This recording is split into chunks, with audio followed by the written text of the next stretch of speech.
এমন বিভবে কেউ হবে না আমার মা গো। মায়ের এক ফোঁটা দুধের দাম কোন বান্দা দুনিয়াতে শোধ করতে পারবে না। এ বান্দা, মা বাবার যদি খেদমত করো, আল্লাহ রাব্বুল আলামিন বান্দাকে 5টা পুরস্কার দান করবে। এই 5টা পুরস্কারের কথা বলেই আমি আজকের আলোচনা এখানে শেষ করব ইনশাআল্লাহ।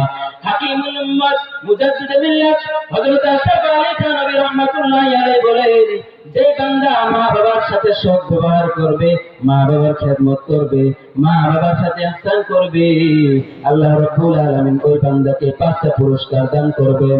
1 নাম্বার পুরস্কার, ওই বান্দাকে আল্লাহ রাব্বুল আলামিন দীর্ঘ হায়াত দান করবেন, নেক হায়াত দান করবেন।